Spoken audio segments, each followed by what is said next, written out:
Bueno,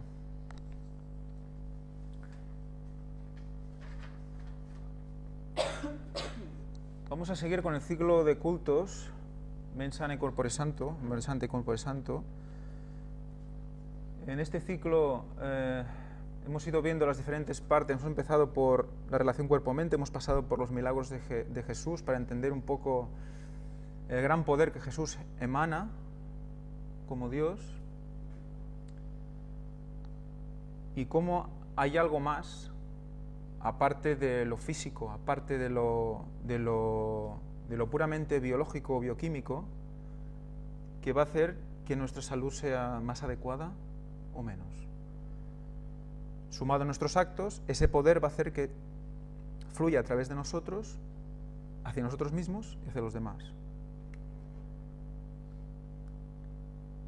Para entender un poco más y entrarnos un poco más en este tema, vamos a en esta tercera parte vamos a ir más al poder de curación y cuál es su fuente. Vamos a entender un poco, vamos a llegar a la esencia de dónde procede este poder, ¿no? Hasta qué punto Dios está ahí. Y creo que nos vamos a sorprender. Damos cosas muy por hechas, damos cosas como que son automáticas, y vamos a ver que realmente hay una mano detrás de todo esto. Para empezar vamos a leer la parábola del crecimiento de la semilla en Marcos 4, 26-29, que dice: decía además, el reino de Dios es como un hombre que echa semilla en la tierra. Esto es Cristo que explica una parábola. Y ya duerma, ya se levante, de noche y de día, la semilla brota y crece de un modo que él mismo no sabe. La tierra da el fruto por sí misma, primero el tallo, luego la espiga, después grano abundante en la espiga, y cuando el fruto lo admite, enseguida mete la hoz, porque ha llegado la siega. Nos expresa que el reino de Dios es como un hombre que echa semilla en la tierra. Y ese crecimiento de esa tierra viene dado por el mismo Dios.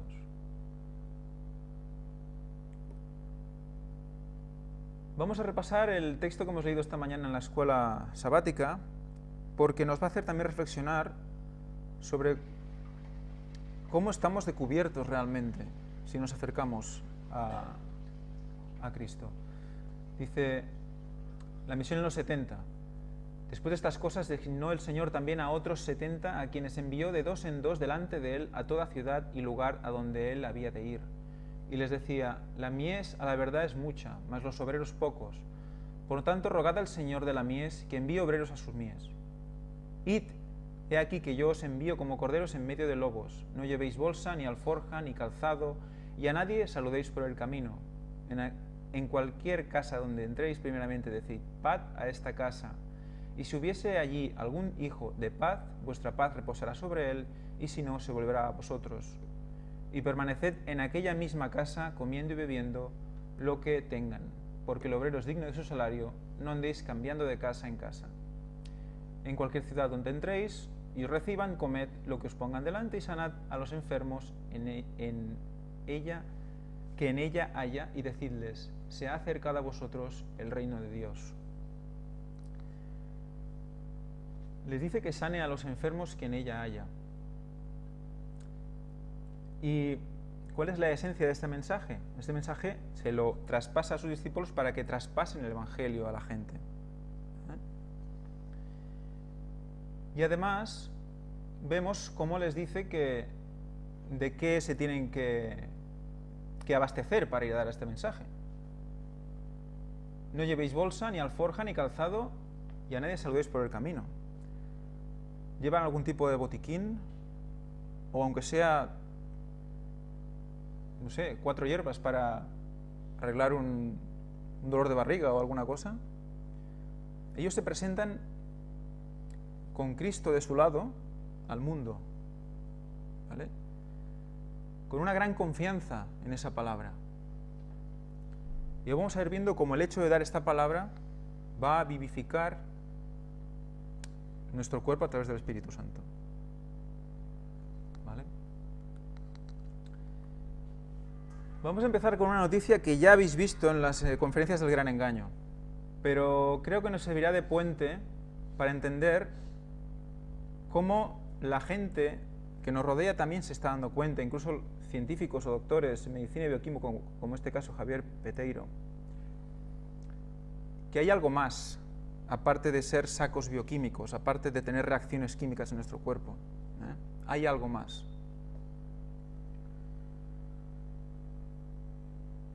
Dice, le hacen una entrevista en la Contra de la Vanguardia y le preguntan, dice, ¿el cientificismo es la nueva fe atea? Dice, vamos hacia ahí.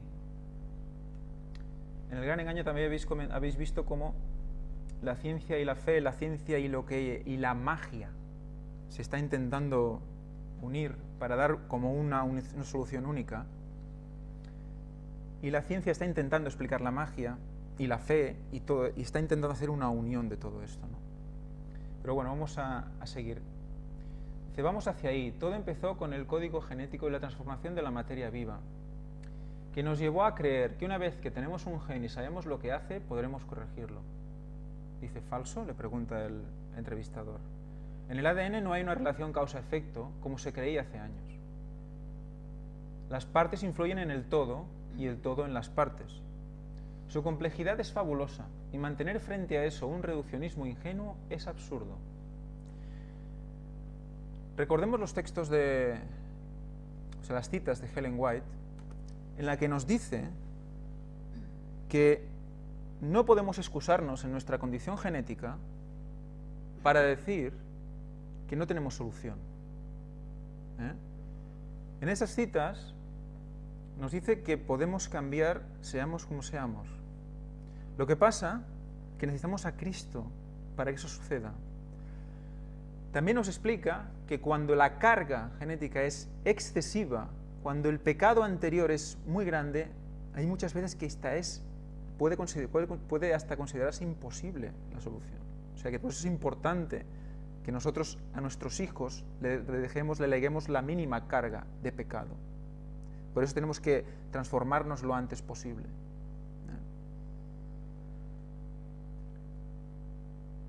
Dice, o el gen de Dios, ¿no? Dice, una cosa es divulgar ciencia y otra ciencia y creencia. Bueno, decir que nos enamoramos porque la dopamina sube es una estupidez, bueno, etc. Un poco lo que quiere llegar a este hombre a que entendamos es que no es solo reacciones químicas lo que nos hacen movernos, sino que hay alguna cosa. Él se declara creyente, ¿vale? No lo expresa en las contestaciones, que Dios puede estar involucrado en todo esto, pero yo creo que intenta hacernos llegar ahí también. Afirmarlo es una tontería con consecuencias trágicas, porque se asume, por ejemplo, que la depresión es una carencia de determinados neurotransmisores, cuando eso es una mera hipótesis. Tú te encuentras mal, te encuentras deprimido, vas al médico y te dan un antidepresivo, ¿vale?, para solucionar la carencia de ciertos neurotransmisores. Pero ¿cuál es la causa de esa depresión? De eso no se habla mucho. Hay que buscar la esencia del mal, estudiar de la causa al efecto, como nos explica la hermana White. Dice, entiendo, dice, entonces a la gente le recetan antidepresivos para dar y tomar, cuando su eficacia es altamente dudosa. Tranquiliza saber que no todas nuestras decisiones las toman las hormonas, dice el entrevistador. Dice, parece que si pudiéramos medir los niveles de dopamina, serotonina y vasopresina, podríamos saber si una persona va a tener una estabilidad de pareja determinada. Dice, pero hay un correlato, pregunta. Dice, una cosa es que a la vez que uno vive haya cambios en los neurotransmisores y las hormonas, y otra, ver ahí la clave de todo. Un reduccionismo molecular de lo propiamente humano que es ingenuo y dañino.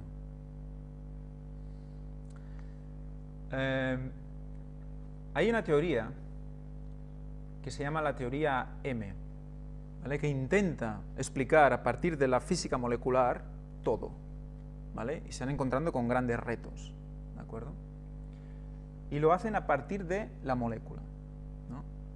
Y se están encontrando que falta una unión entre las diferentes teorías que conforman la teoría M, falta algo que no saben qué es para poder explicar el mundo que nos rodea, ¿vale?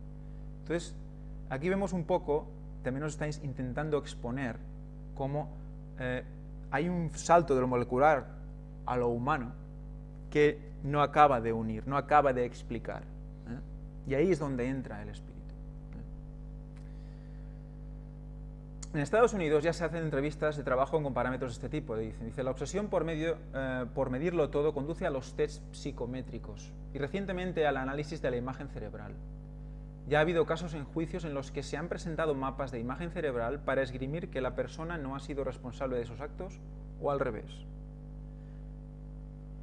Hay una tendencia a biologizar, ¿vale?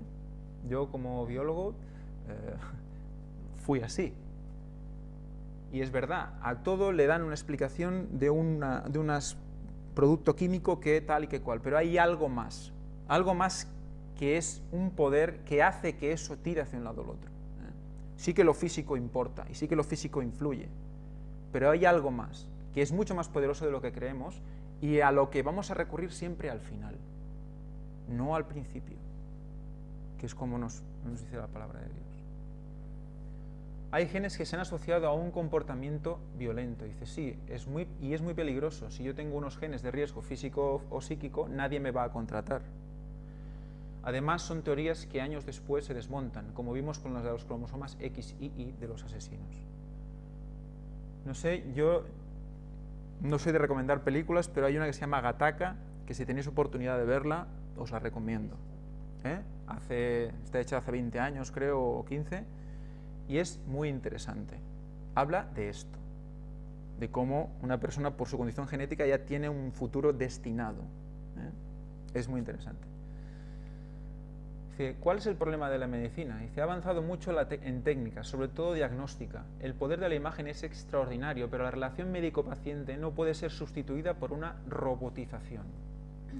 Y hay algo que puede ser nefasto.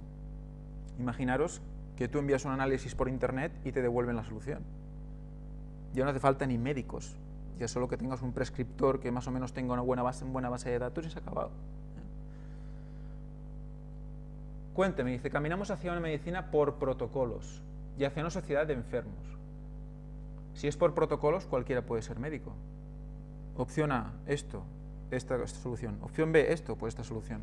Ya casi es automedicarse con 4 bases, ¿no? Porque lo que antes era normal, ahora siguiendo el esquema de la salud que auspició la OMS, ha pasado a ser enfermedad.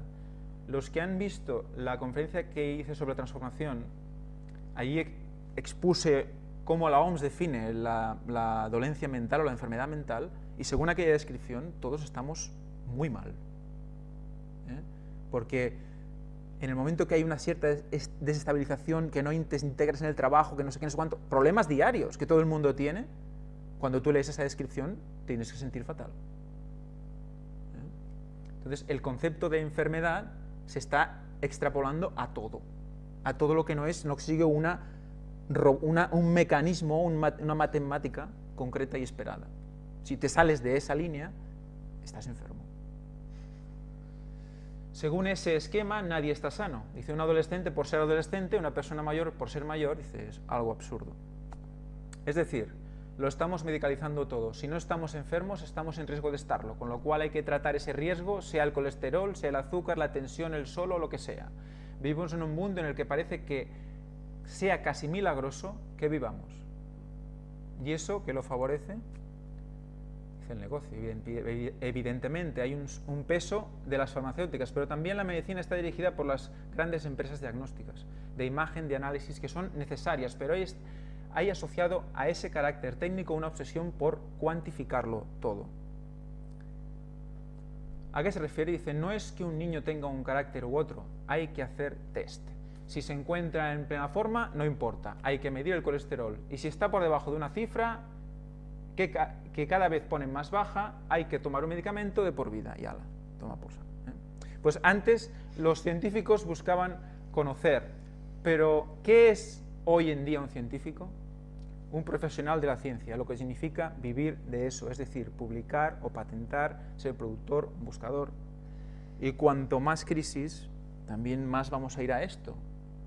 Un científico tiene que vivir. Vamos a hacer algo que que la farmacéutica necesite para que la farmacéutica me pague por esa patente para que pueda desarrollar. Si no tiene una salida comercial, no existe, no sirve para nada. Van a investigar sobre soluciones naturales, van a investigar sobre...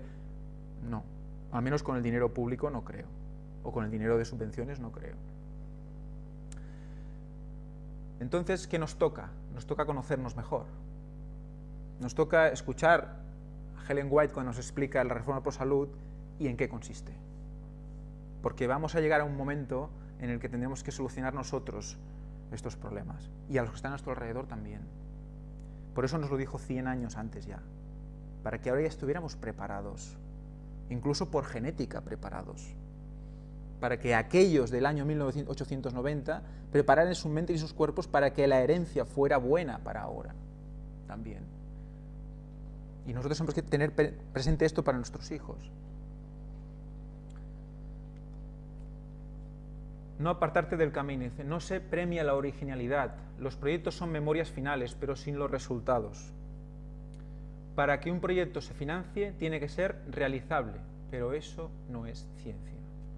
La ciencia es partir de una incógnita pregunta. Dice, sí, hemos pasado de la investigación revolucionaria, como fue la de Einstein, que buscaba el conocimiento por el conocimiento, etc. Bueno, eso ya es poco más, tenemos que entrar más en detalle. Dice, y es precisamente por no buscar nada a veces encontraban grandes cosas. Dice, la mayoría de los descubrimientos han sido por casualidad. Bueno, casualidad, también podemos discutirlo más adelante en otras cultos y conferencias. Dice, a una investigación de tipo incremental, es decir, paso a paso, publicación tras publicación. Ahora hay menos sabiduría, dice, sabe más un científico actual de lo que sabía Aristóteles, pero no es más sabio. Bueno. ¿Qué ha aprendido humanamente en el ejercicio de su profesión? Le preguntan, dice, he visto que cada vez la gente importa menos con la apariencia de que importamos. Vivimos un higienismo estúpido. Ahora los fumadores son como leprosos a la vez que coexisten con el botellón que está destruyendo y enajenando a la juventud de manera que es cómoda para este sistema básicamente mercantil. Esencialmente he visto el desprecio a la persona o al ser humano. Se permiten unas cosas, no se permiten otras. Aquí hay impuestos, aquí no hay impuestos, etcétera, etcétera, ¿vale? Bueno, vamos a ver también más adelante un artículo sobre el consumo de alcohol, que creo que os tiene que hacer reflexionar a todos y que lo podéis exponer a quien conozcáis, porque nos hace ver cosas. Pero bueno, de momento vamos a repasar un capítulo que Ellen White escribió en Ministerio Médico, que se llama El poder de curación y su fuente, y en el que me he centrado para expresar este culto. Es un capítulo que me ha culpido especialmente. Hay otros, muchos, pero los iremos viendo más adelante. Y que aún voy a leer frase por frase porque creo que es interesante que lo desgranemos. Dice, la naturaleza es la sierva de Dios. ¿Vale? Empieza por un concepto que ya a mucha gente que escuche este culto quizás sobre todo a aquellos que creen en Gaia, la Tierra como ser vivo, les puede parecer chocante, pero esto hay que afrontarlo. El mundo material está bajo el control de Dios. Toda la naturaleza obedece las leyes que la gobiernan. Todo habla y actúa de acuerdo con la voluntad del Creador. Las nubes, la lluvia, el rocío, la luz del sol, los chubascos, el viento y la tormenta, todos están bajo la supervisión de Dios y rinden obediencia implícita a quien los emplea. El diminuto retoño de trigo brota de la tierra, primero hierba, luego espiga, después grano lleno de espiga, como hemos visto en la parábola de la semilla. El Señor utiliza a estos siervos obedientes para hacer su voluntad. Utiliza a esos siervos para hacer su voluntad. Quedemos con ese concepto porque se puede adaptar a todo. Cristo, la vida y la luz. Dice, Cristo, quien creó el mundo y todas las cosas que hay en él. Bueno, antes de seguir, cuando dice que domina absolutamente todo, es cierto. Y luego tenemos que Satanás, como conocedor de los laboratorios de la naturaleza, genera también imitaciones de este dominio. Y a través de agentes humanos tenemos cosas como el HAARP, en las que nos pueden hacer confundir y pensar cosas, provocando ciertos tipos de agentes, entre comillas, naturales. Eso lo podéis seguir en el Gran Engaño con más detalle. Sigo. Cristo, quien creó el mundo y todas las cosas que hay en él, es la vida y la luz de todo lo que vive. Nuestra vida se deriva de Jesús. En él hay vida original, propia, vida que proviene de él. ¿Vale?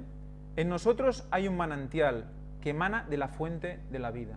¿Os acordáis de la parábola del pámpano? Creo que es de la viña, que nosotros no somos nada si no estamos enganchados a la viña, ¿no?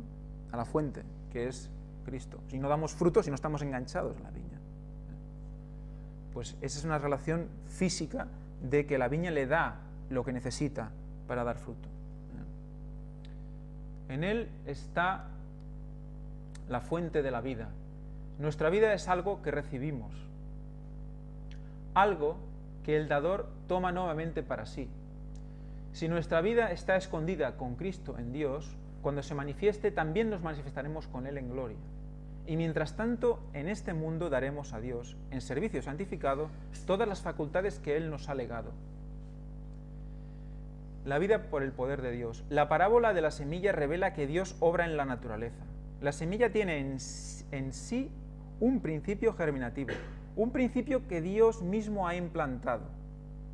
Sin embargo, si se abandonara la semilla a sí misma, no tendría poder para brotar. Dices, ¿qué dices? Si yo pongo la semilla en el suelo, la meto en la tierra y crece, ¿no? Parece automático. Entonces, el hombre tiene una parte que desempeñar también para promover el crecimiento del grano, pero aquí dice, hay vida en la semilla, hay poder en el terreno, pero a menos que se ejerza día y noche el poder infinito, la semilla no dará frutos. O sea que si Dios no mete mano en esa semilla y le da ese empuje, que luego veremos que será eléctrico, esa semilla no florece. Utiliza siervos, la tierra, el hombre, el agua, para activarla, pero si él no mete la mano, no germina, no crece. O sea que hay un poder inherente, o sea, un poder que permea todo y que hace que todo florezca. Y ese poder es dado por Dios. Deben caer las lluvias para humedecer los campos sedientos. El sol debe impartir calor, debe comunicarse electricidad a la semilla enterrada.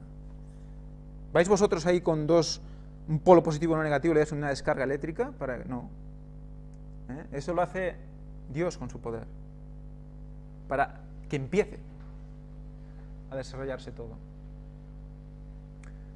O sea que no solo nos creó y nos dejó, sino que nos está manteniendo constantemente. El Creador es el único que puede hacer surgir la vida que Él ha implantado. Cada semilla crece y cada planta se desarrolla por el poder de Dios. El Señor ha dado su vida a los árboles y las plantas de su creación. Su palabra puede aumentar o disminuir el fruto de la tierra. Si los hombres abrieran su entendimiento para discernir la relación entre la naturaleza y el Dios de la naturaleza, entre la naturaleza y el Dios de la naturaleza, una diferencia entre una cosa y otra, se escucharían entusiastas reconocimientos del poder del Creador. La naturaleza moriría sin la vida de Dios. Sus obras creadas dependen de Él. Dependen físicamente de Él. Él derrama propiedades vivificantes sobre todo lo que produce la naturaleza. O sea, derrama vida directamente sobre todo lo que la naturaleza produce. Debemos considerar los árboles cargados de frutos como el don de Dios, de igual forma como si Él hubiera colocado el fruto en nuestras manos. ¿Vale? Tenemos que lo que Dios crea en la naturaleza tiene unas propiedades vivificantes que están como en botecitos, se llaman frutas y se llaman hortalizas y se llaman toda una serie de cosas. Y esas propiedades tú las coges y te las comes. Y esas propiedades pasan a tu cuerpo. Pasa a la vida, pasa al cuerpo del ser que las consume. Hay otra cita de Ellen White que ya hemos hablado en otras ocasiones. Y aquí lo compara con el milagro hecho por Cristo con los 5.000. Él proveyó cuando no había. ¿Qué está haciendo Dios continuamente? Proveyéndonos a todos. pasa que que el hombre, ¿qué hace? Utiliza esa provisión para mal repartirla y para ocuparse y ganar dinero. Pero si se hiciera bien, solo con el forraje que se hace crecer para alimentar a los animales, se destinara a hacer cereales para el consumo humano, nadie pasaría hambre. Se podría alimentar 2 mundos, creo que está escrito en algún sitio. O sea que está haciendo el milagro del pan y de los panes y los peces cada día. Dice, en la producción de las mieses de la tierra, Dios obra un milagro cada día, por medio de agentes naturales. Se realiza una misma obra que fue hecha para alimentar a la multitud. Milagros a través de agentes naturales. O sea, ese poder vivificante que tienen en la alimentación generada por Dios, ese poder vivificante nos lo transmite a través de esos agentes naturales. Es como un milagro a través de la naturaleza. No el milagro como quizás pasó en el tiempo de Cristo, que se iba curando por la calle, pero en el siglo que vivimos, esa reforma pro salud, ese entendimiento de nuestra relación con la naturaleza, tiene que hacer que aflore el conocimiento de ese poder vivificante que hay en la naturaleza para que nos ayude a mejorar. Los hombres preparan el suelo y siembran la semilla, pero es la vida de Dios lo que la hace germinar. Es la lluvia, el aire y el sol de Dios lo que hace producir primero hierba, luego espiga, después el grano de espiga. Es Dios quien alimenta cada día a los millones con las mieses de esta tierra. Mantenidos en actividad, el corazón palpitante, el pulso vibrante, todo nervio y músculo del organismo viviente se mantienen en orden y actividad por el poder del Dios infinito. O sea, ya no solo la hierba, ya no solo el fruto, ya no solo de lo que nosotros nos alimentamos, sino nosotros mismos. El corazón palpitante, el pulso vibrante, el corazón. Y dices, ¿es automático el corazón? Y ya está. Pues es como imaginaros la mano de Dios haciendo así al corazón para que palpite. ¿Vale? Ese es el concepto que tenemos que tener de Dios con nosotros. Por eso hemos de reconocer ese respeto. Considerad los lirios como crecen, no trabajan ni hilan, mas os digo que ni aun Salomón con toda su gloria se vistió como uno de ellos. Y si así viste Dios la hierba que hoy está en el campo y mañana echada al horno, ¿cuánto más a vosotros, hombres de poca fe? Vosotros pues no os preocupéis por lo que habéis de comer, ni por lo que habéis de beber, ni estéis en ansiosa inquietud, porque todas estas cosas buscan las gentes del mundo. Pero vuestro Padre sabe que tenéis necesidad de estas cosas, mas buscad el reino de Dios, y todas estas cosas os serán añadidas. Cristo dirige aquí la mente hacia el exterior, para que contemple los campos abiertos de la naturaleza, y su vigor toque los ojos y los sentidos, para que disciernan las obras maravillosas del poder divino. Él dirige la atención primero a la naturaleza y luego arriba, por medio de la naturaleza, al Dios de la naturaleza, quien sostiene los mundos por su poder. O sea, tiene que ser, ¿cómo llegamos a Dios? ¿Hacia dónde nos dirige? Nos dirige hacia la naturaleza, para que a través de ella lleguemos a Dios. No para que nos quedemos en la naturaleza, regocijándonos de la naturaleza como si nos aportara un poder inherente de la propia tierra. No, nos dice que es una vía para Dios. ¿Pero qué ha hecho Satanás? Lo ha hecho la imitación, ha dicho, bueno, esto ya es suficiente, la gente ya aquí, en la naturaleza ya le da el poder, ya no tiene que buscar a Dios. Dios es la naturaleza es Dios. No debe suponerse que una ley se pone en movimiento para obrar por sí misma en la semilla. Que la hoja aparece porque así debe hacerlo por su propia cuenta. Dios tiene leyes que ha instituido, pero ellas son solamente las siervas mediante las cuales Él logra resultados. Estas leyes que la teoría M está intentando aglutinar son siervas de Dios.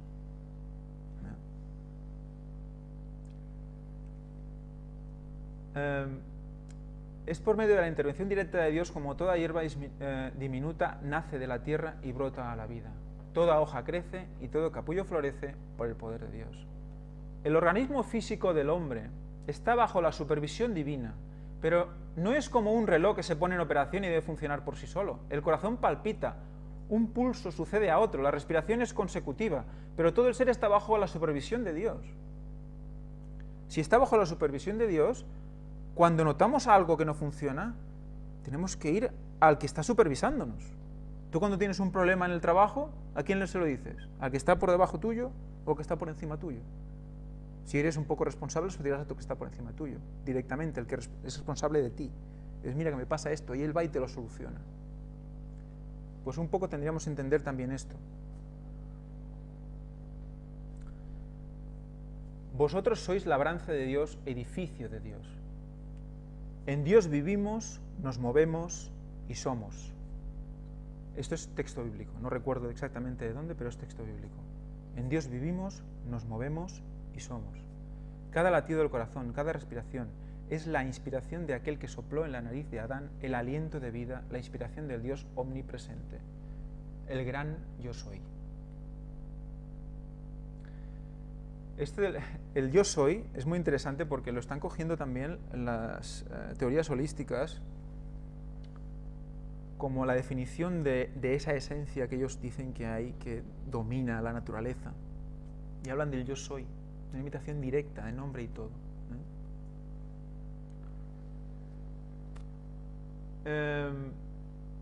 Dios en la naturaleza, en todas las cosas creadas que se ve el sello de la deidad, la naturaleza da testimonio de Dios. La mente sensible puesta en contacto con el milagro y el misterio del universo no puede dejar de reconocer la obra del poder infinito.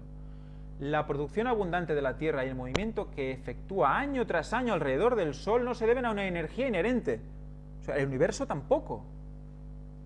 O sea, que hay una mano de Dios que está dando vueltas a la Tierra a su hora, y elevarla está dando vueltas alrededor del Sol a su hora.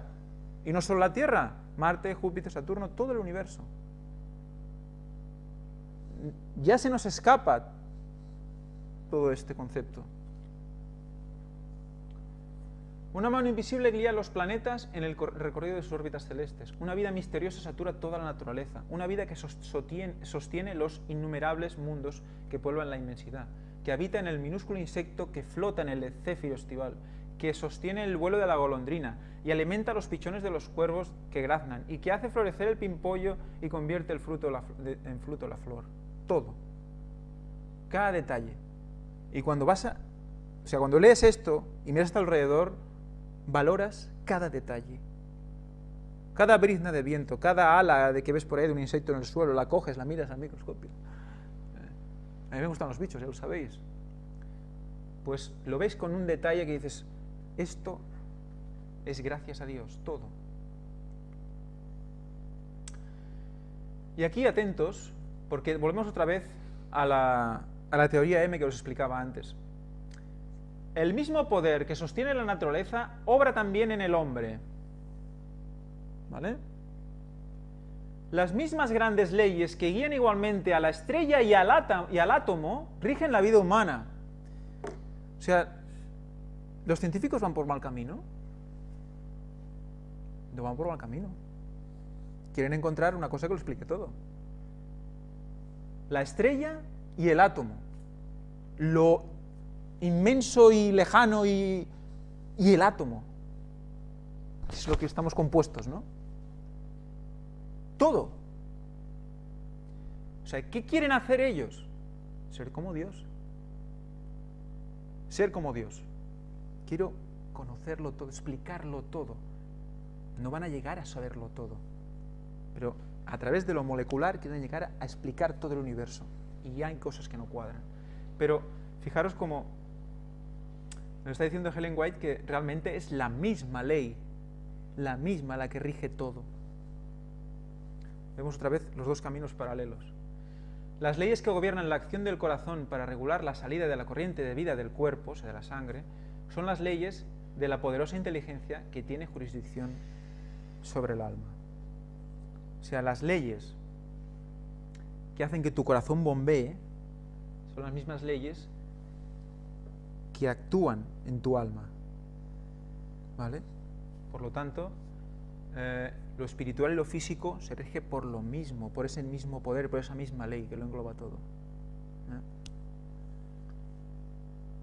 De Dios procede toda la vida. Únicamente en armonía con Él se puede hallar la verdadera esfera de acción de la vida. La condición para todos los objetos de su creación es la misma. Una vida sostenida por la vida que se recibe de Dios. para todos tiene el mismo plan, para el lirio y para nosotros, para la hierba y para nosotros, sostenernos, llevarnos. Transgredir su ley física, mental o moral significa perder la armonía con el universo, introducir discordia, anarquía y ruina, física, mental o moral. Si transgredimos cualquiera de esos tres aspectos, estamos rompiendo esa ley, ¿vale? Esa ley de dependencia. La estamos rompiendo, quizás voluntariamente en muchos casos. Toda la naturaleza se ilumina para quien aprende así a interpretar sus enseñanzas. El mundo es un libro de texto, la vida una escuela. La unidad del hombre con la naturaleza y con Dios, el dominio universal de la ley. Los resultados de la transgresión no pueden dejar de hacer impresión en la mente y modelar el carácter. Al final vamos ahí, al carácter. El corazón que aún no se ha endurecido por el contacto con el mal es pronto para reconocer la presencia que penetra en todas las cosas creadas. La presencia que penetra todas las cosas creadas. Y cuidado que nos dice, el corazón que aún no se ha endurecido en contacto con el mal. O sea que hay algunos textos, unas citas que Ellen White dice que cuando tú vayas a una zona impresionante, un paisaje precioso, las olas del mar, el viento en la cara, una temperatura perfecta, y no seas capaz de valorar eso como creación de Dios, como regalo de Dios, cuando no eres capaz de disfrutar eso, es que algo pasa en tu corazón.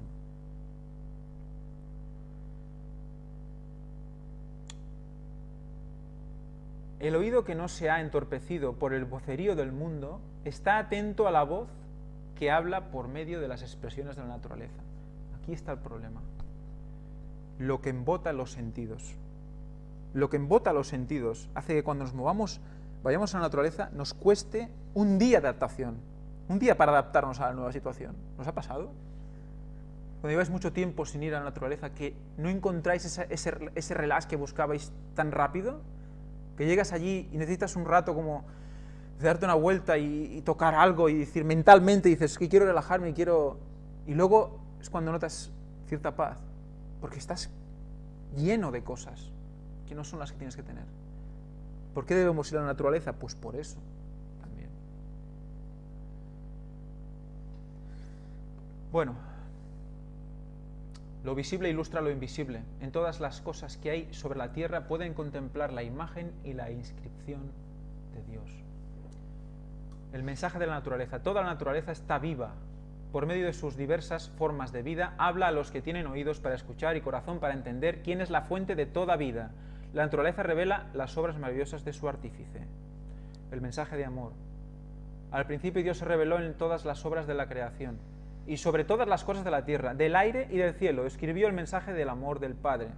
Aunque el pecado ha estropeado la obra perfecta de Dios, esa escritura permanece. Aún ahora, todas las cosas creadas declaran la gloria de su excelencia. Cada árbol, arbusto y hoja emite ese elemento de vida, el aire, sin el cual no podrían sostenerse ni el hombre ni los animales. O sea que un poquito de respeto, ¿vale? No vale o no es suficiente decir, no, si como todo está hecho un desastre, como todo está contaminado, tampoco hace falta. No, a ver, dice que aún permanece la escritura, aún hay poder ahí en la naturaleza para nosotros, aún hay.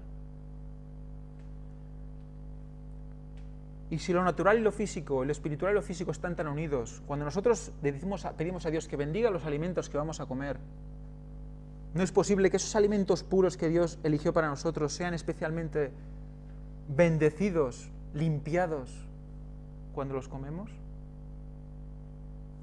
Este planteamiento es personal. Os pido para la reflexión. Es una manera, yo creo, de entender la importancia de que estamos comiendo poder. Estamos comiendo, sí, calorías, pero también poder mental. Y que vamos a pedir que Dios nos transmita ese poder a través de ese alimento a nosotros.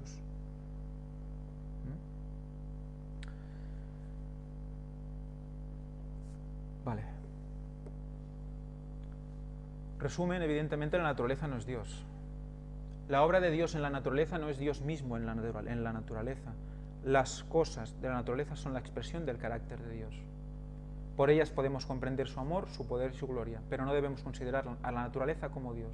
La habilidad artística de los seres humanos produce manualidades maravillosas, objetos que deleitan los ojos, y estas cosas nos dan algo de la idea del artífice. O sea, podemos imaginarnos qué sentía Dios cuando creaba al hacer un cuadro y cosas que bien nos ha quedado, ¿no? Pero el objeto hecho no es el hombre. Es una analogía interesante. Si tú haces un cuadro, el cuadro no es un hombre, es un cuadro diferente del creador. Pues aquí estamos igual. La naturaleza es creación de Dios, no es Dios. Manifiesta el carácter. Tú en el cuadro has manifestado tu idea, tu pensamiento, tu carácter, pero no eres tú. No es la obra, sino el artífice lo que es digno de honor. La obra en sí misma es un cuadro, pintura, lienzo, pero el artista es al que se le reconoce normalmente. Cuando tú vas a una exposición, al artista es al que se le reconoce el cuadro, no el cuadro en sí mismo. ¡Ostras, qué cuadro más increíble! ¿No? ¿Pero quién lo ha hecho? Esa es la pregunta que se hace la mayoría de la gente cuando ven algo espectacular, cuando ven la naturaleza en su mayor hegemonía. ¿Quién ha hecho esto? ¿De dónde venimos? Luego sí que se lo plantean. De esta forma, mientras la naturaleza es una expresión del pensamiento de Dios, no es la naturaleza sino el Dios de la naturaleza a quien se debe exaltar. Fuente de curación. La enfermedad, el padecimiento y la muerte son obra de un poder enemigo. Satanás es el destructor, Dios el restaurador.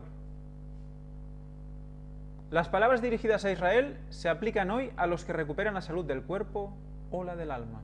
Yo soy Jehová, tu sanador. El deseo de Dios para todo ser humano se expresa en estas palabras.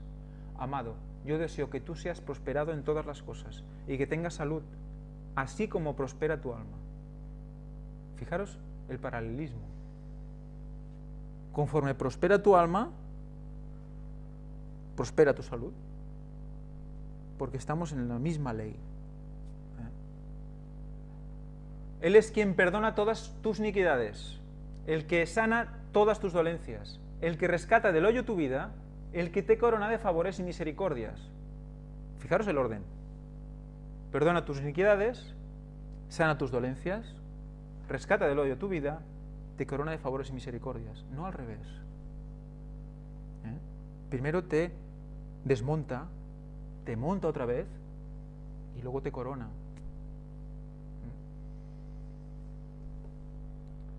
El gran sanador. El poder curativo de Dios permea toda la naturaleza. Es lo que hemos hablado antes. Un ser humano se corta la piel o quiebra su hueso y la naturaleza empieza a curar la herida inmediatamente. Es un milagro en sí mismo.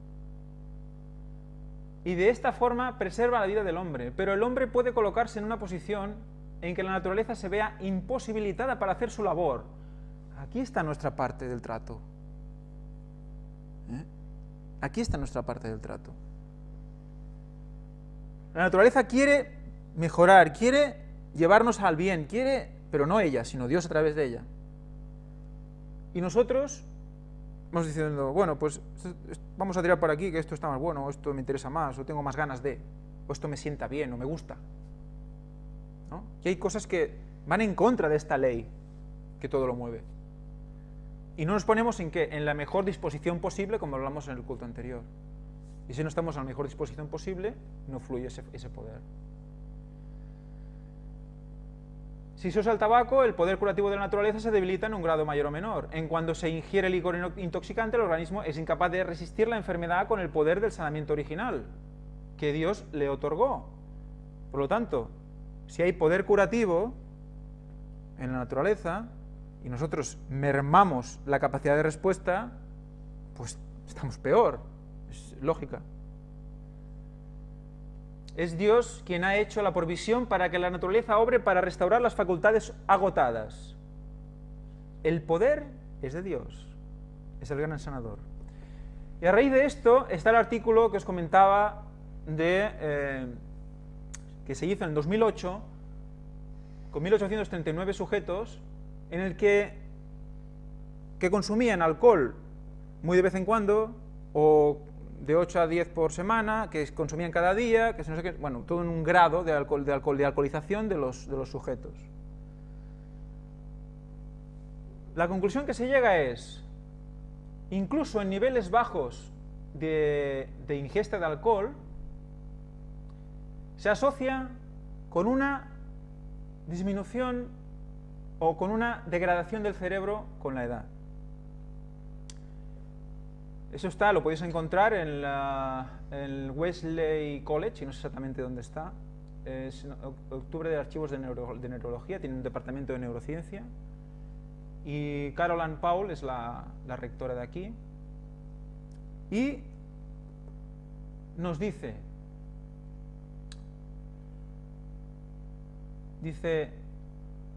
aunque lo buscamos, no encontramos el efecto protector.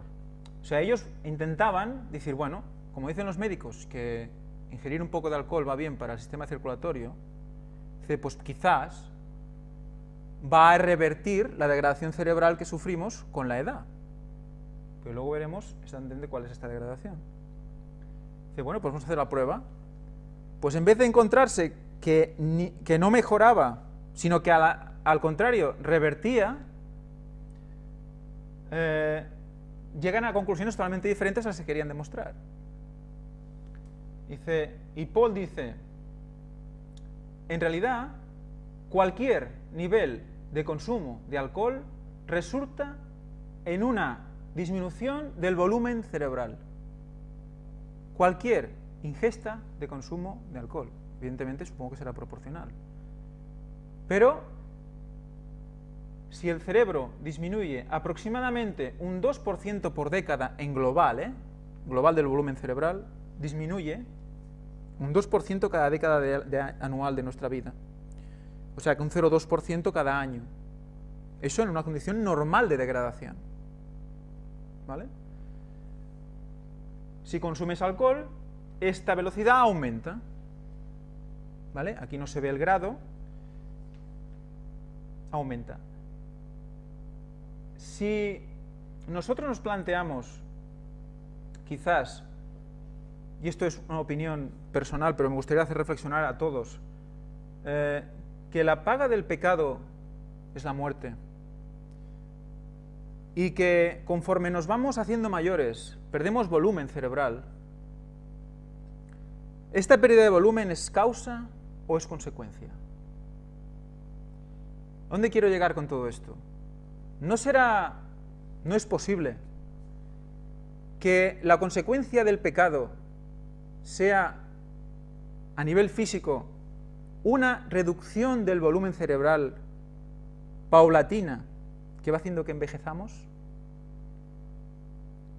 ¿Vale? Preguntémonos esto, porque como hemos visto el poder del cerebro en el resto del cuerpo y cómo Ellen White nos dice que es la mente que tiene que dominar sobre el cuerpo y no el cuerpo sobre la mente, será importante mantener este volumen al máximo para frenar la degeneración y para perder, digamos, vida conforme Dios quiere, y no además de meterle nosotros más teca. Luego hay sigue con otro artículo interesante, pero lo voy a decir así por encima como curiosidad. Luego también hicieron una prueba con gente que solo leía y gente que también buscaba por internet. Y encontraron que la gente que buscaba por internet o que tenía experiencias previas de buscar por internet, cuando buscaba la información se le activaban más partes del cerebro que no solo los que habían leído. Con eso quiero decir que, como decíamos antes, ¿cuál es la parte buena de internet? Pues quizás sea esa. O sea, quizás cuando Ellen White nos dice sed perfectos como vuestro Padre es perfecto, como Cristo dice, sed perfecto como yo soy perfecto, que busquemos la excelencia, dice Ellen White. ¿Por qué? Que busquemos meternos en los temas más complicados para que el cerebro se mueva, y si internet tiene esa parte de ayuda para que la gente del tiempo del fin evolucione rápidamente, entienda rápidamente, se le activen las zonas del cerebro rápidamente para que asuma rápidamente ciertas cosas. Porque como dice Ellen White, en la hora onceava, incluso también el texto bíblico habla de la hora onceava, como haciéndose referencia a los que llegan al final, tendrán un gran trabajo y tendrán que aprender muy rápido. Entonces, quizás tenemos aquí una herramienta para que nuestro cerebro asuma cosas, siempre desde el punto de vista del filtro del Espíritu Santo, pero no sé, planteémoslo también de esta manera. El otro estudio, el consumo de cocaína, dice: el consumo de cocaína acelera el envejecimiento del cerebro. Los consumidores de esta sustancia pierden cerca del 3,8 milímetros de volumen cerebral por año. ¿Cuál es lo normal? Lo normal son 1,69. Según la media que ellos tenían de la zona, esto que es aquí en España, ¿vale? 1,69. Por 2, el doble. O sea que, ¿lo veis un poco en la teoría que os decía antes? Incluimos pecado menos volumen. Más pecado, menos volumen. Contrarresta esto. Y tú dices, hombre, si perdemos neuronas, no se pueden solucionar, no se pueden contrarrestar. ¿Seguro? Eso es lo que todo el mundo, creo que, no sé si antes decían, ¿no? Tomáis algo y luego perdéis neurona y luego la perdéis, no lo vais a recuperar. Pues resulta que luego veremos cómo es posible recuperar. Pero todo a partir de aquí. Física, mental, ya veréis.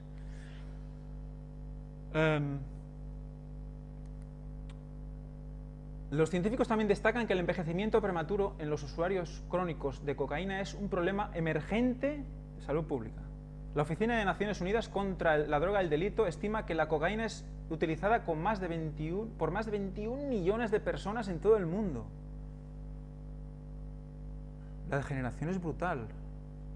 Hay muchos millones de personas en el mundo. Pero, bueno, esto es la cocaína. Hay más cosas. ¿Vale? Bueno. Hemos hecho una parada para que no os durmáis y seguimos con la lectura del capítulo de Misterio Médico, porque es que es básico. Una obra combinada, dice: el enfermo será restaurado por medio de los esfuerzos combinados de lo humano y lo divino.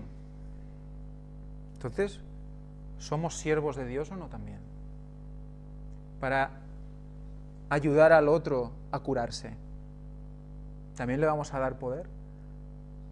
Y si Dios quiere y puede preparar la conferencia, a través de la palabra le damos poder también, demostrado.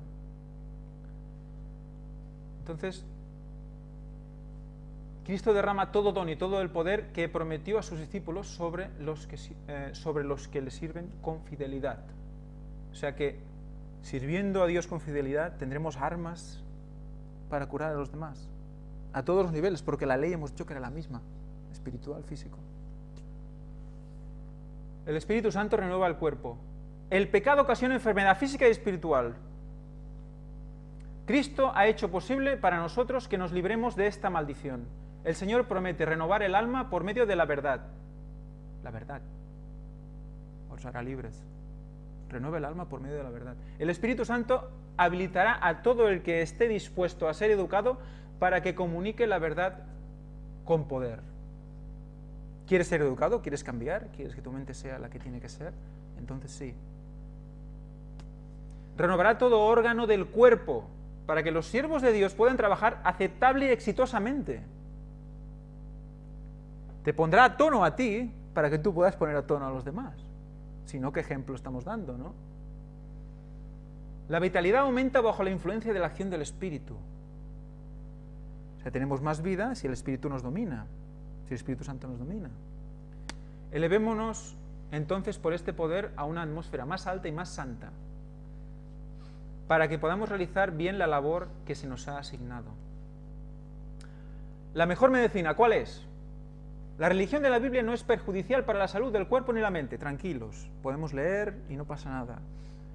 La influencia del Espíritu de Dios es la mejor de todas las medicinas que puede recibir un ser humano enfermo.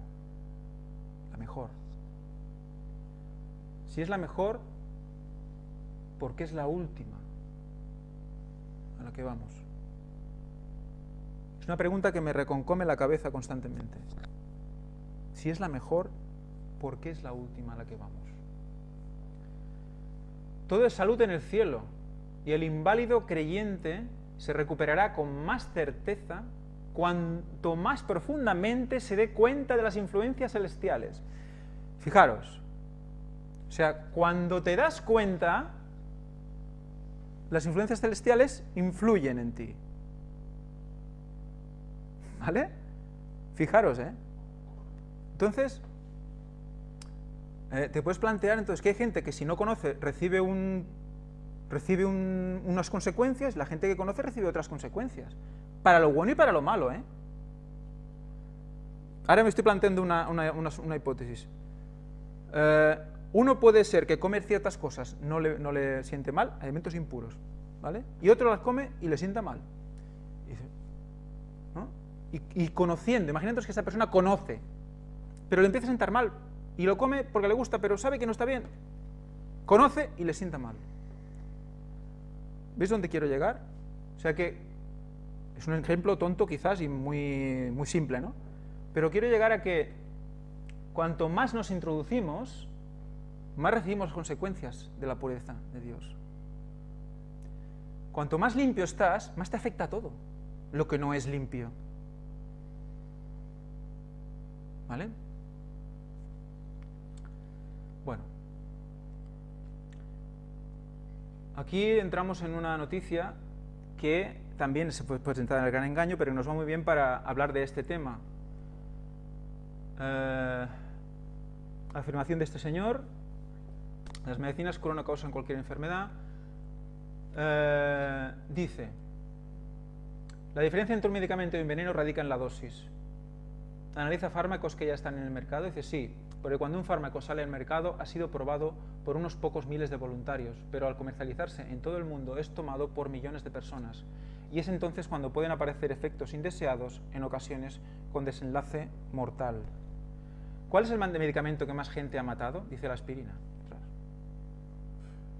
Porque es el medicamento que más gente ha tomado y la prescripción de su riesgo está distorsionada. A dosis bajas, 100 miligramos al día.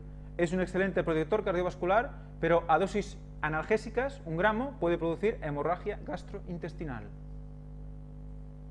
Y tú la tienes, la compras cada día, la metes en tu esto y cuando tienes un pop te tomas algo. O sea, Cristo le dice a sus discípulos: vete con una aspirina en el bolsillo. No, se van, ¿vale? No llevemos siempre la aspirina en el bolsillo, por si acaso. Vamos a confiar un poquito más en Dios. Vamos a tener un poquito más de fe, no tanto miedo, ¿vale? Porque es de ese miedo del que se nutren las farmacéuticas, ¿eh? Hay datos, dice: en Cataluña se producen unos 3.000 casos anuales de hemorragia gastrointestinal, de los que un 40% son atribuibles a la aspirina y a otros antiinflamatorios. En Estados Unidos mueren al año por hemorragia gastrointestinal como por antiinflamatorio unas 15.000 personas, mientras que de SIDA mueren 12.000. Impactante. Dice: cualquier enfermedad puede ser producida por un medicamento, un infarto de miocardio por un antiinflamatorio y por muchos otros fármacos. Una neumonía, cualquier enfermedad neurológica o patología psiquiátrica puede ser favorecida por medicamentos. Veo que lo de los efectos secundarios va en serio. Dice: muchos causan depresión. Vaya. Como algunos que tratan la presión arterial y los diuréticos en personas de edad avanzada. Los medicamentos para el insomnio pueden provocar crisis de agresividad. Muchos casos de irritabilidad al levantarse se debe a medicamentos de ese tipo, con las benzodiazepinas u otros hipnóticos de acción corta. Hipnóticos. ¿Vale? Estamos cortando la relación cuerpo-mente con la ingestión a veces preventiva. Tomo esto por si acaso. ¿Vale? Entonces estamos cortando la reacción del cerebro, cortando la ley esa general que lo mueve todo, cortando la mano de Dios voluntariamente. Estamos diciendo: no, quita, porque ya me tomo esto, ¿no? También quiero aclarar que no es una apología para decir todos los medicamentos son un desastre, pero es una apología de decir: cuidemos bien qué medicamentos tomamos, por qué los tomamos, en qué dosis y para qué. ¿Son estrictamente necesarios de tomar? ¿No hay otra solución? Eso es lo que me gustaría trasladar, ese planteamiento. Hay gente muy enferma que puede estar escuchando esto y puede decir, no, es que, bueno, no quiero entrar en detalles ni en cada caso particular, pero sí que de entrada tenemos que hacer un paso hacia Dios, remedios naturales, y luego, quizás, si hace falta, si vemos que no podemos solucionarlo, podemos llegar, pero con mucho cuidado. Ellen White habla de los medicamentos y habla un detalle en el que dice que debemos administrarlos con sabiduría. Estimados, ¿estamos hipermedicados? Dice, sí, llegamos al punto de que cuando una persona está triste, se dice coloquialmente que está depre. Los antidepresivos solo sirven para una depresión profunda, y la tristeza no es una enfermedad, es una reacción saludable. Volvemos a lo que decíamos antes con el otro artículo. Estamos tristes, no hay que tomarse nada, estamos tristes, es que es normal. Somos humanos, a veces estamos tristes. No hay medicamentos sin efectos indeseados, dice no. Cada medicamento tiene su peaje. En esto Ellen White también hablaba mucho. De que cuando tú tomas el medicamento, primero, la naturaleza, ¿qué hará? Solucionará tu problema a pesar del medicamento. Y luego eliminará ese medicamento de tu cuerpo. ¿Me entendéis lo que quiero decir? O sea, la naturaleza ha emprendido una acción para mejorar eso. Tú has tomado un medicamento para mejorar eso, y lo que hace la naturaleza es, a pesar del medicamento, solucionar eso y luego expulsar el medicamento. O sea que trabaja el doble. Pierdes energía 2 veces. Y te vas quedando cada vez más débil energéticamente, estamos hablando, del poder que tú recibes de Dios.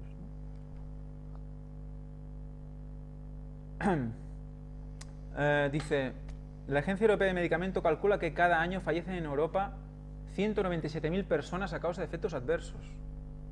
En Estados Unidos los efectos adversos son la 4ª causa de muerte, detrás del infarto de miocardio, el ictus y el cáncer. Y por encima de la diabetes, las enfermedades pulmonares y los accidentes de tráfico. Son datos que a mí me dejaron, y la persona que lo dice no es cualquiera. ¿Es una lotería? Dice sí. Si la toma o la prescripción de medicamento fuera más atenta a los riesgos que conlleva, se calcula que podría evitar entre un 65 y un 75% de las muertes. Anunciar fármacos por televisión debería estar prohibido. Dice, opino lo mismo. En España solo se pueden anunciar los que no financia la seguridad social, si no, la arruinaría. Somos el país de Europa que en relación al PIB más medicamentos consume. Dice, y los precios son arbitrarios. Fabricar el medicamento más caro de 100 a 500 euros. Nos cuesta más de 2 euros incluyendo el envase. Supuestamente pagamos el esfuerzo de la investigación, pero entre un 30% y un 40% del gasto medio de los laboratorios se destina a la promoción comercial. ¿Vale? Se gastan ese dinero en promocionarse, no tanto en la investigación. El precio lo negocia el gobierno. Dice, sí, pero con poco éxito. En España el precio del medicamento está alcanzando el de Alemania, que nos duplica en renta por cápita. ¡Qué gran negocio!, dice. Sí, según el informe del desarrollo de la ONU, es el tercer sector económico detrás de la industria armamentística y el narcotráfico. Están las armas, las drogas y las legales, ¿no? Y los medicamentos, ¿no? Dicen que se inventan cada año nuevas enfermedades. Dice, sí, sobre todo en relación a la mente y el sexo. Convierten la timidez en la enfermedad y la medicalizan. ¿Vale? Dice, ahora se han inventado una disfunción sexual femenina. Dice, ¿parece disfunción sexual femenina? Dice, no se ría, el pobre se está riendo el loco. Dice, si en los últimos 6 meses has rechazado una proposición de relación sexual o no has tenido una satisfactoria plena, estás enfermo. Estamos todos enfermos, o muchos. ¿No? A ver, ¿veis a dónde vamos, no? ¿Veis a dónde quiero llegar, no? Que si eres tímido también resulta que estás enfermo. Si cada vez que se reúne uno de los comités de hipertensión arterial, el estadounidense, el europeo y el de la OMS, bajan el nivel de presión arterial considerado normal, y lo mismo ocurre con el colesterol. Cada vez nos sentimos peor, no con nosotros mismos. ¿Qué estoy haciendo mal? ¿No? Vas al médico, te encuentras bien y dices, oye, que estás alto de colesterol. Digo, pero si yo me encuentro bien, toma esto porque... Y luego otra pastilla por si te hace romper la pancha porque te has comido una que te puede hacer daño y tal. Bueno, Explíqueme, dice, en pocos años se ha disminuido de tal manera el límite de la normalidad del colesterol que cada vez hay más población que debe tratarse. En Estados Unidos ha aumentado de 3 millones de personas a 25 en 10 años. De 3 millones a 25 millones en 10 años. Asombroso. Dice, la industria farmacéutica dedica el doble, en España el triple, de su presupuesto a promoción comercial que a investigación. Una visita del representante comercial viene a generar unas 35 nuevas recetas del medicamento. Ya tienen estudiado. Dice, si yo le visito, me vende 35. Pues visita. Lo asombroso es que no haya en sanidad una especie de central de compras de medicamentos con gente formada. Dice, ¿quién se ocupa de la formación continuada del personal sanitario? Los laboratorios. Así que es muy difícil asegurar que no haya una influencia de intereses comerciales. Punto, ya está. Se acabó. El círculo se cierra. Entonces, volvemos al concepto inicial, el gran médico. ¿Vale? Debemos entender la naturaleza y entender cómo aplicar ese poder vivificante en nosotros y en los demás. Lo que intenta el médico lo logra Cristo. Ninguno, sino el médico cristiano, puede cumplir con la aprobación de Dios los deberes de su profesión. En una labor tan sagrada no deben hallar la menor cabida los planes e intereses egoístas. Toda ambición y todo motivo debe estar subordinado al interés de aquella vida que se mide con la vida de Dios. En todos sus negocios debe reconocer las demandas de Jesús, el Redentor del mundo, para copiar su ejemplo. Lo que el médico intenta hacer, lo puede realizar Cristo. Lo que el médico intenta, lo realiza Cristo. El médico es un siervo de Dios para llegar al otro humano. Ellos se esfuerzan por prolongar la vida. Él es el dador de la vida. Jesús, el poderoso sanador, es el médico jefe. Todos los médicos están bajo un maestro y con seguridad es bendecido todo médico que ha aprendido de su Señor a velar por el alma mientras obra con toda su habilidad profesional para sanar el cuerpo de los enfermos dolientes. El médico que ora, el médico que se pone en manos de Dios para darle algo que le pueda ayudar. Ya no solo un medicamento, sino algo más. Quizás una charla sobre una preocupación personal. Quizás recordarle quién es el que perdona pecados. Quizás, porque la ley hemos entendido que es la misma para lo espiritual que para lo físico.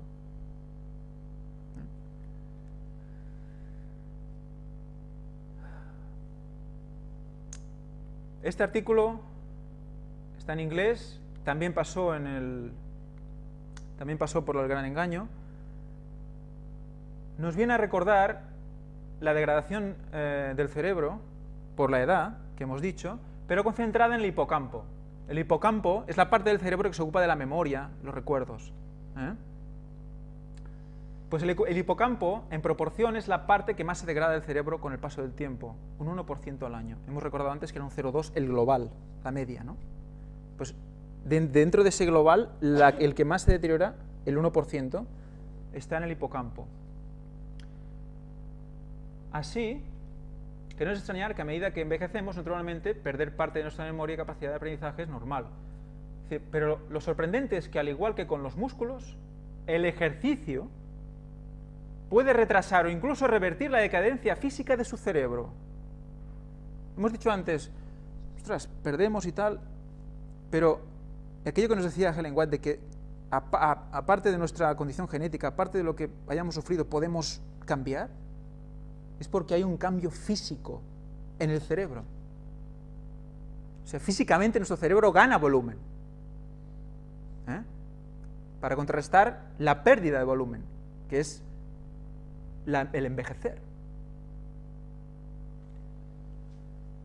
Dice, tú puedes decir a tu hijo, mira, esto es un cerebro y un cerebro con drogas, ¿no? Y mira, se ha degradado y ya está, y no tienes nada que hacer. O darle esperanza, ¿no? Dice, las células cerebrales pueden crearse y el ejercicio ayuda a disparar ese proceso. Al hacer ejercicio no solo construyes el músculo, sino que construyes cerebro. El ejercicio también hace que las nuevas células del cerebro sean más eficaces. De acuerdo con Reynolds, que es el autor de ese estudio, luego veremos que hay en otras zonas del web habla de este estudio también, bueno, de este estudio parecidos, que validan también y corroboran estos datos. Las células del cerebro pueden mejorar la inteligencia solo si se unen a la red neuronal existente. O sea que tú haces ejercicio, las células cerebrales se generan y empiezan a pulular alrededor del cerebro, para entendernos así, hablando llano. Estas neuronas se mueven alrededor del cerebro y no se fijan al cerebro de momento. Y si solo están moviéndose y no se llegan a fijar, se acaban muriendo. O sea que no vale solo hacer ejercicio y ya está. Hay que hacer algo más. Y lo veremos qué. Las células del cerebro pueden mejorar la inteligencia solo si se unen a la red neuronal existente. Y muchos no lo hacen. O sea, muchas neuronas no llegan a unirse al cerebro. En vez de eso van dando vueltas sin rumbo durante un tiempo antes de morir. Y perdemos la neurona. O sea, esa que nos ha costado tanto esfuerzo generar, la perdemos. Las células del cerebro pueden mejorar la inteligencia solo si... Bueno, esto ya lo hemos dicho, ¿no? ¿Eso lo hemos dicho? Sí, ¿no? No, no lo hemos dicho. Las células del cerebro pueden mejorar la inteligencia solo si se unen a la red neuronal existente. Y muchos no lo hacen. Bueno, eso sí. Una forma de de enganchar las neuronas a la red, sin embargo, es aprender algo. O sea, en el momento que tú la generas y te va pululando por ahí, es el momento de aprender algo. En el momento que aprendes algo, se fija. ¿Vale? Y veremos que hay dos maneras de fijar esa neurona.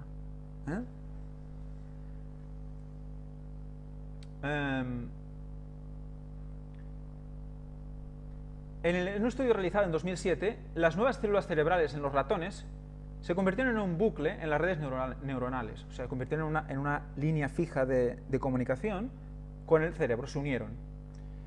En los animales y los ratones aprendieron a navegar en un laberinto de agua. Una tarea que es cognitivamente exigente, o sea, que requiere pensar, pero no física. O sea, que fácilmente, o sea, tenían que pensar mucho por dónde pasar, pero era solo un movimiento y pasaban, ¿vale? Sin embargo, estas células del cerebro eran muy limitadas en lo que podían hacer, ¿vale? O sea, esas células que se fijaron, solo se fijaron para ese tema en concreto, para pasar ese laberinto de agua. No servían para nada más, ¿vale? O sea que el estudio sin el ejercicio, el estudio solo por el estudio, fija neuronas, pero solo para esa cosa concreta, para eso que has estudiado concreto. ¿Me entiendes por dónde voy? Te cierras el camino a eso. Por eso podemos llegar a la obsesión por ciertas cosas cuando solo estudiamos y no liberamos nuestra mente. Vamos a correr o vamos a hacer ejercicio. ¿Veis por dónde voy? De ahí el fanatismo de algunas cosas. Yo solo me meto en esto y no le doy oxigenación al cerebro para ver otras cosas, ¿no? Dice, cuando los investigadores estudiaron la actividad cerebral después, descubrieron que las células únicamente se activaban cuando los animales volvieran a navegar en el laberinto de nuevo. O sea que esas células solo servían para atravesar el laberinto de agua, para nada más. O sea, tenían más cabeza, o sea, más cerebro, pero solo servía para eso concreto. El aprendizaje codificaba esas células y no transmitió otros tipos de pensamiento alrededor, solo pensaban en eso, nada más. Por otro lado, ¿qué hicieron? Los pusieron a correr, en otro experimento, los pusieron a correr y los cerebros rápidamente incorporaron muchas neuronas nuevas, ¿vale? Pero no se activaron hasta que no realizaron una exploración de entornos desconocidos. ¿Vale? ¿Veis dónde voy un poco? ¿Qué decía Ellen White de la excelencia, de buscar cosas difíciles para que el cerebro tenga motivación e intentar explicarlas a nivel espiritual? ¿Por qué? Porque esa exploración de entornos desconocidos va a hacer que fijemos más neuronas, pero ¿qué pasa con estas neuronas? Habían creado las células del cerebro que podrían realizar múltiples tareas. O sea, esas neuronas eran capaces de hacer cualquier tarea. No solo pasar el laberinto de agua, sino cualquier otra, adaptados a entender lo que está a tu alrededor, a asimilar y a discernir. ¿Vale? Eso es un poco, es una explicación científica directa de por qué debemos buscar la excelencia, por qué debemos investigar, porque es bueno para nuestro cerebro, porque además debemos hacer el ejercicio correspondiente, porque además generaremos neuronas nuevas que además se fijarán para aprender cosas nuevas. Es una cadena.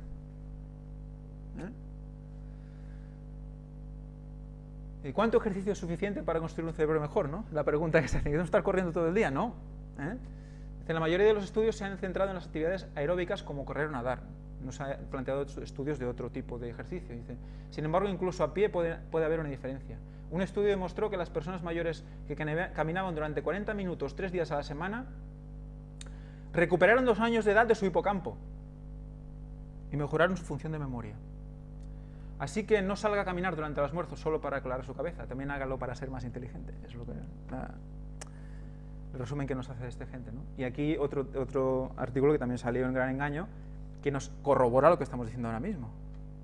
El ejercicio intenso puede ayudar a evitar los primeros síntomas de demencia y Alzheimer. ¿Por qué?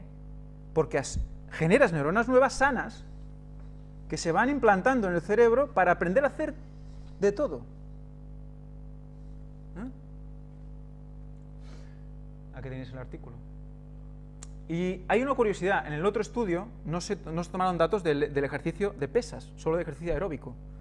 Y en cambio aquí dice, se trata de un trabajo de investigadores canadienses que acaba de publicar Archives of International Medicine, que asegura que el entrenamiento físico en las personas mayores que ya muestran signos de deterioro cognitivo, especialmente si se hace con pesas, ayuda a evitar la progresión de demencia. Especialmente si se hace con pesas. ¿Os acordáis de la cita de Helen White que decía, ejercitar cada músculo de vuestro cuerpo? ¿Por qué? Porque ejercitáis también vuestro cerebro, físicamente. Fijáis neuronas en vuestro cerebro físicamente.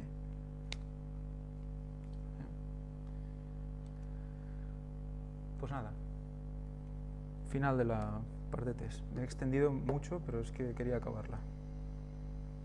Feliz sábado a todos.